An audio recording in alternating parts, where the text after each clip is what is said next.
The Vice President of Nigeria Labour Congress, Aremu, joins us this morning to continue our focus on this performance contract model, which we're focusing on here today. Thank you for coming on this morning.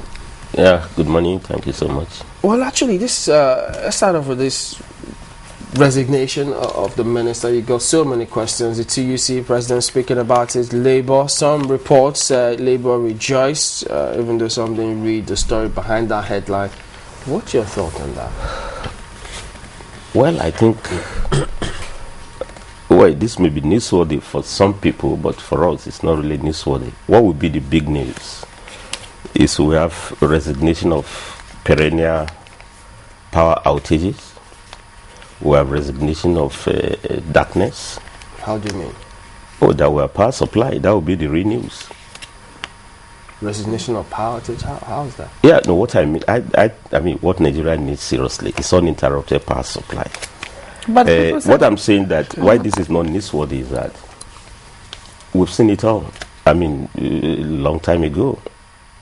If you have been following the advocacy and the pressures of the sector union, the union within the power sector, which is the National Union of Electricity Employees. Yeah. I mean, you may have reservations about some of their approaches and methods, but they have been very consistent that this minister has conflict of interest with respect to the issue of reform.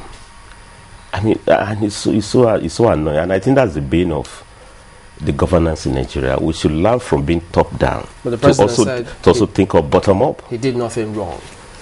Yeah, I mean, that's also, I thought that would be far more newsworthy for us. Yeah, but that's because if somebody has been asked to resign, you've accepted the resignation. Was he asked to resign? Yeah, well, that's what I read, that he was asked to resign. But I thought ordinarily he should have been actually booted out, given the reports that have really come out now, that somebody who is driving a major reform, such as privatization of the power sector reform, has an eye on nothing but his own vested interest. Yeah, two companies floated, involved in bidding for this company, when actually he was mandated to have an eye on power supply to both the urban and rural areas of Nigeria. Juxtapose that response to that of the president, where that's the man who employed him, saying he did nothing wrong.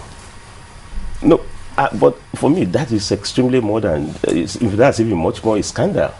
And I think this is also linked up with the point which the president raised.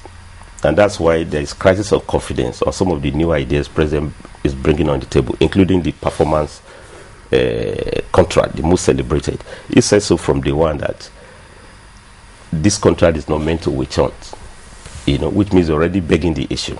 I mean, I don't really think anybody's talking about witch hunting. I thought the performance contract or any performance should be based on reward and sanctions.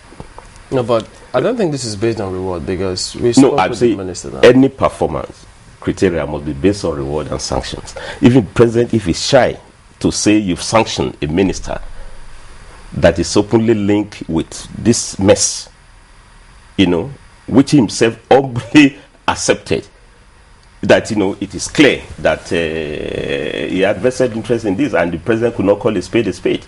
I mean, for me, I think it's a wrong signal for other forces who are within the system, who possibly could find a way to manage the mess which they find themselves. Well, let's see how we can really look at this performance agreement or contracting system in public service, quite a bogus one. And we understand, as Labour, we've always seen them react to some policies and comments from the government. Before now, there was no performance contract. How was Labour able to gauge or assess some of these performances of ministers or public officers?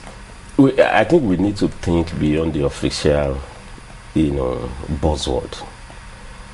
I mean, honestly speaking, with all the underperformance indicators in Nigeria, with a country in which manufacturing contribute less than 4% to the GDP, for a country that is still not yet part of that club of 20 leading economies in the world, I listened to the Honorable Minister, who interestingly used to be my lecturer, and I was cited the way he was impressed that allegedly Nigeria has jumped on the ladder of GDP. He taught me in the 80s in the university. I'm very sure he will have marked me miserably low if I'd given me an answer that for us to be 47 on the ladder, GDP ladder. Go and check the statistics by IMF and the World Bank. Nigeria is far below. We are not part of that club. Saudi Arabia had jumped the ladder within the last 2 years. From 21 to 19. South Africa has also moved.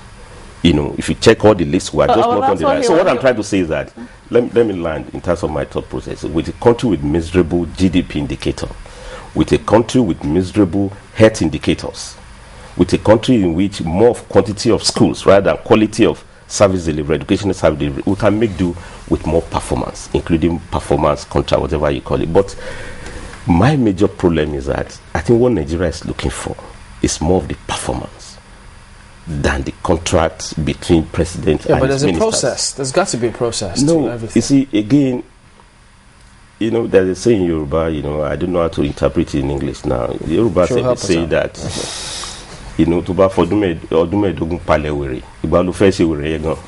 that when you spend almost a decade to prepare for madness, when are you going to do the madness? I think there's more of motions without movement in this country. We mistake the means for the end, when actually what Nigerians are looking for is the end. Yeah, but isn't that exaggerated? No, wait, because again. The president who is the one elected, it's up to him to come up with whatever strategy he wants to use. At the end of the day, performance. So if there's no performance, you have your votes, your ballot, you go and do what you have to do. What I'm trying to say here is that, don't get me wrong.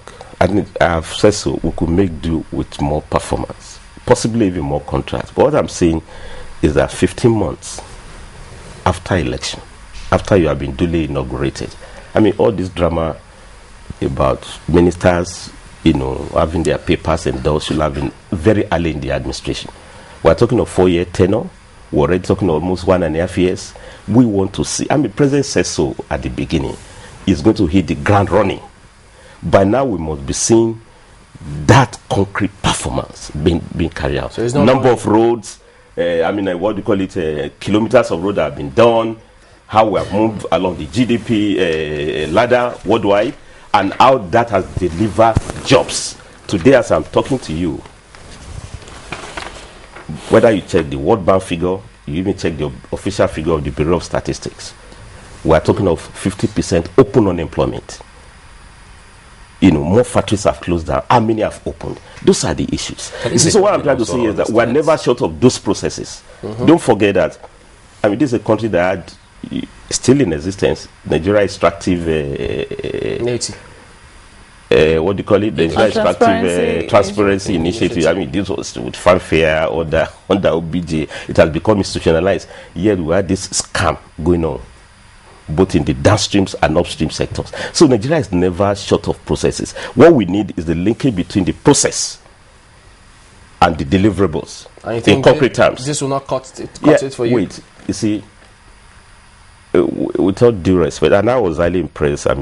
You can't take Dr. Shamsuddin. This is a textile lecture of mine, and I can see the PowerPoint. But you see, we can't be academic with Nigeria. I think the federal government in particular has the luxury of a lot of academic, buzzwords, when actually the desperation in the country that we need service deliveries. And we can talk of the states.